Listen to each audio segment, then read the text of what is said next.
Cara, eu tenho que tirar o óculos pra câmera me reconhecer aqui. Volta aí, pessoal. Estou usando... Peraí, tá funcionando o microfone? Teste, teste. Alô, som, som. Mano, quando era de igreja e os caras faziam o teste do microfone, eles ficavam assim, Jesus, Jesus, Jesus é o Senhor. Quem era de igreja vai lembrar disso aí. Enfim, pessoal, bem-vindo novamente ao meu canal. Já vou pedindo aí aquele joinha que vai ajudar pra caralho. 2020, 1 milhão de inscritos, mas eu preciso de ajuda. Enfim, vamos pro assunto. Nos tempos extremamente polarizados que a gente vive, um debate acontece recorrentemente nas redes sociais. É sempre nas redes sociais, né, mano? As redes antissociais, porque essa porra só serve pra brigar, pra discutir. É bom... Mano, quem inventou o Twitter? Tem que ir pro inferno, o cara que inventou essa merda. Quem foi o cara que inventou essa merda? Tô suando aqui já. Tá que pariu. Como eu estava dizendo, nas redes sociais é recorrente o debate de se os influencers, os artistas, os famosos deveriam ou não se posicionar politicamente. E eu já ouvi bastante dos dois argumentos. E como eu sou uma pseudo-web celebridade, eu me vejo, eu me identifico um pouco com esse debate de uma forma que talvez eu tenha uma visão tanto do cara normal, porque eu não sou nenhum Felipe Neto, mas também eu tenho uma certa esfera de influência e isso às vezes é cobrado de mim. Não tanto de mim porque eu me posiciono politicamente várias vezes. Eu frustro muitas pessoas por eu aparentemente não ter uma posição política muito bem definida. Muitas vezes os comentários que eu vejo aqui embaixo, assim, esse cara ele é interessante, ele faz um negócio legal, mas ele é direita ou esquerda, eu não consigo perceber. Tem gente que fica com raiva porque você não tem uma orientação política muito bem definida, que eu acho esquisito. Isentão se tornou um demérito no Brasil, aparentemente. É muito bizarro. Eu acho bizarro como as pessoas demonizam quem não toma um lado, necessariamente, né?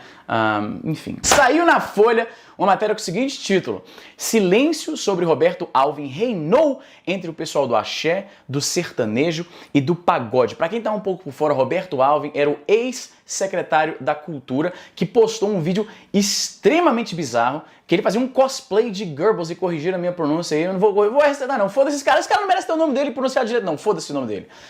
Tava fazendo um cosplay do cara, vestido parecido, falando de uma forma esquisita, usando uma ópera de Richard Wagner de fundo, que é, caralho, é muito... Mano, porra! E ainda plagiou trechos de um discurso do Joseph Goebbels, né? Então o cara foi mó polêmica com isso, né? Historiadores, pessoas que entendem... Ih, caralho, a câmera desfocou, aí foi pro caralho, tirar o óculos de novo. Peraí, nem precisou, vamos lá. Isso foi apontado rapidamente por pessoas que conhecem a história e tal, e aí trouxe à tona aquela preocupação, como eu falei, aquele receio, aquela ansiedade que algumas pessoas já tinham há muito tempo, que o governo Bolsonaro parece, digamos assim, um pouco... Tem uma galera meio esquisita nesse meio aí. Uma galera esquisitinha dando apoio ao presidente. Pois bem, um dos frutos da polêmica lá do vídeo bizarro onde é que esse cara vai trabalhar agora, mano? Roberto Alvim, porque... Quando você é demitido porque... Já pensou? Isso é o que consta na sua ficha? Você foi demitido do trabalho porque, fez uma apologia ao nazismo aí.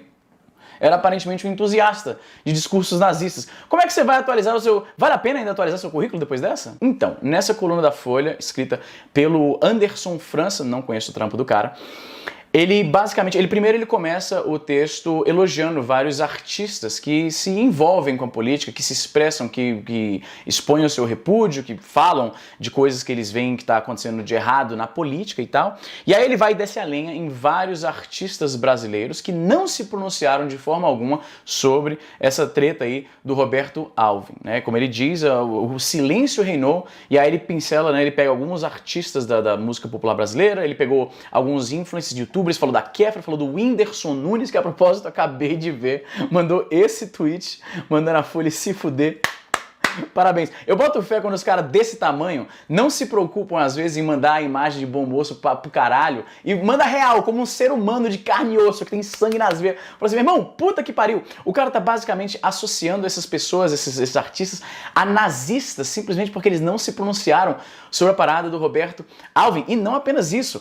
A imagem que ilustrava esse artigo, que foi uma imagem desenhada pelo próprio autor, era uma charge, não sei nem se eu posso mostrar aqui, porque aparentemente vão processar o cara por isso, então eu prefiro nem essa treta aí de vocês, mano. Mas o cara desenhou uma charge que mostra duas cantoras, como é o nome da mina? Maísa? Porque ele claramente já tinha um ranço com essas minas, porque no texto ele nem chama as minas do nome delas, ele as chama de, cadê aqui, ó? Não, ele fala primeiro o nome delas, Maiara e Maraísa, nunca tinha ouvido falar. E aí lá na frente ele as chama de, cadê aqui? Maionese e marinada. Pelo jeito esse cara é tão bom em fazer piada quanto ele é em desenhar charge. Então deixa quieto. E é isso, é um artigo cheio de, assim, de antipatia, de má vontade, em que ele fala assim, esses caras aí não estão mais em contato com o pobre, com o povo brasileiro, que está sendo oprimido por esse governo nazista, fascista, etc. E eles estão calados em relação a isso. Eu consigo entender perfeitamente por que um artista prefere ficar calado em algumas vezes. E eu já vi sendo descrito de formas diferentes. Algumas pessoas chamam isso de covardia, porque argumento, e foi basicamente o argumento feito nesse artigo da Folha, que se o cara é um influencer ou ele é um artista e boa parte do sustento do seu demográfico de público envolve pessoas marginalizadas que sofrem esses tipos de preconceitos estruturais, que são vitimadas pelos governos, né, como o governo Bolsonaro, pelo menos o argumento que o cara está fazendo no artigo, eles estão sendo hipócritas e covardes, porque eles estão ganhando e recebendo dinheiro dessa galera, mas se fudendo pro dia a dia, para as suas dificuldades, né? Ele mencionou, como eu falei, a Kéfera, o Whindersson Nunes, vários cantores aí, que ele falou que ele deu uma olhada nos seus Instagrams e tal, e tudo que ele vê é aquela vida glamourosa de rico e famoso, o cara passeando em Paris e tirando fotinha não sei aonde, com roupa de grife e o caralho, e aí ele tá basicamente cobrando uma posição desses caras, né? Especialmente, ele pareceu se irritar um pouco mais, pelo menos foi a leitura que eu tive disso. Ele pareceu se irritar particularmente com os artistas que vieram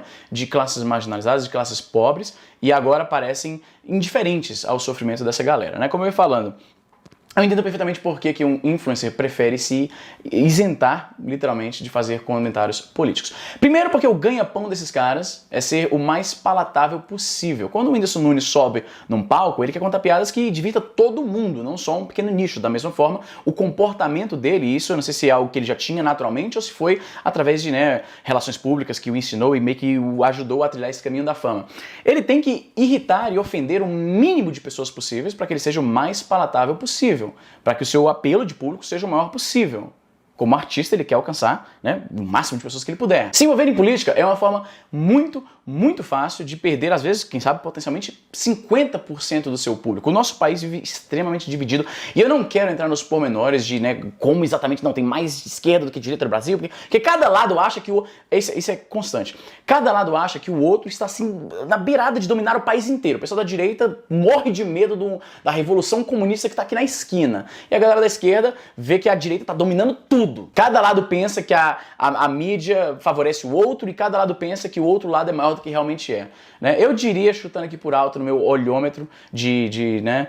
Uma vez me definiram como tudólogo, tipo, que eu sei de tudo, mas não sei de nada. A minha análise profissional de tudólogo aqui, eu diria que, vamos dizer que próximo de 50%, com a margem de erro de talvez 10% para cada lado. Então, se um artista popular vai e se pronuncia politicamente, sem dúvida nenhuma, ainda mais num campo como, sei lá, o Twitter, em que as suas opiniões precisam ser condensadas em 280 caracteres, e sim, eu sei que você pode criar um tópico e tal, mas aí acaba se perdendo, tweets são tirados de contexto. O Twitter é uma das piores maneiras possíveis de comunicar uma ideia complexa como um posicionamento político. Então, se o cara condensa a sua opinião em 280 caracteres, uma opinião séria sobre política, isso vai ser mal interpretado, tem pessoas que não vão entender bem, ele vai acabar demonizando um dos lados, mesmo que ele não tenha interesse, ele vai alienar boa parte do seu público. E se o ganha-pão do cara, a missão de vida dele, ele sente que aquilo é ser entreter as pessoas, eu consigo entender por que ele não ia ter o menor interesse de comprar uma briga política, cara. Sem contar que tem esse ponto de vista mais, digamos assim, mais, né, pragmático, digamos assim, financeiramente falando, porque se posicionar politicamente pode causar um problema financeiro para a pessoa, e eu entendo quem acha que se você só vai se isentar de comunicar alguma coisa que você acha importante por causa disso, eu entendo que, né, por um lado o cara tem que se preocupar com a vida dele, né, com os interesses dele, mas por outro, realmente fica parecendo que você tá se calando para que, né, continue pingando dinheiro.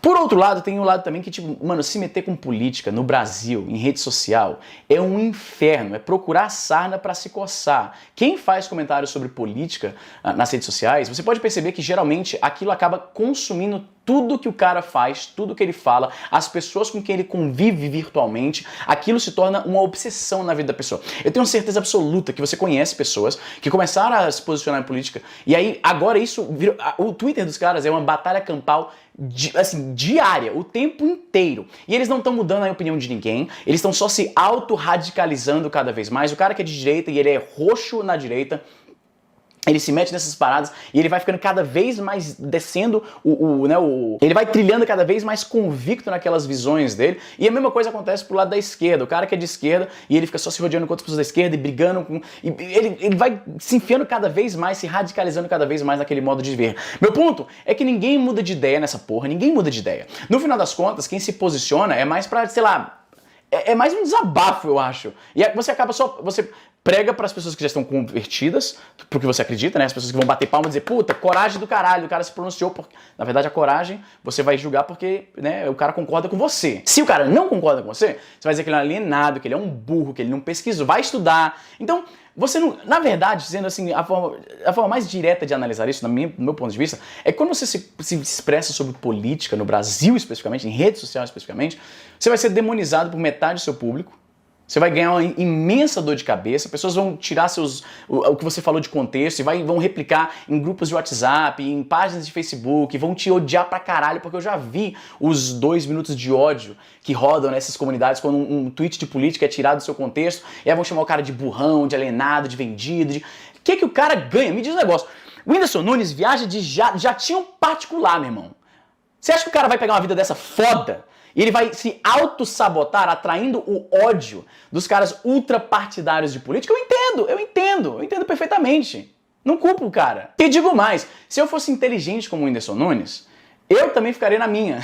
Porque o que eu ganhei me pronunciando em relação à política nesses anos aí, criticando o governo? Porque a galera da direita me odeia, só que aí de repente eu faço um comentário contra a esquerda, a esquerda me odeia também. O que eu ganho com isso? Nada, quem tá certo é o Whindersson, mano. Mas o que você acha? Quero saber de você. Você acha que o influencer, o artista que não se pronuncia, ele tá resguardando o seu público, o seu trabalho? Você realmente também não quer saber a opinião de artista, foda-se o que artista pensa, você quer saber a opinião de pessoas que trampam com isso, que estudam isso, pessoas que realmente têm uma bagagem cultural maior pra falar sobre isso? Ou você acha que não? É importante que pessoas influentes nas redes sociais e no mundo real, né, artistas e coisas do tipo, é importante que eles se posicionem. É claro, quando eles concordam com você, né? Porque é sempre assim, é sempre assim. Se essa galera se pronunciasse e fosse contra o que o Anderson França acredita, ele ia falar que ele tem que ficar calado. Porque eu já ouvi isso pra caralho também. Enfim, joga a pergunta pra vocês. Um grande abraço pra todo mundo. Eu tô pouco a pouco reorganizando aqui o estúdio. Já a gente volta com tudo. Tem que botar as plaquinhas aqui do YouTube, né? E os Game Boy, que estão emoldurados. Tá aqui em algum lugar. Nem achei ainda. Links na descrição, você sabe, né? Um link, um like. Com vocês, 1 milhão de inscritos em 2020, hein? Até 31 de dezembro. Tô confiando em vocês, gente. Até a próxima.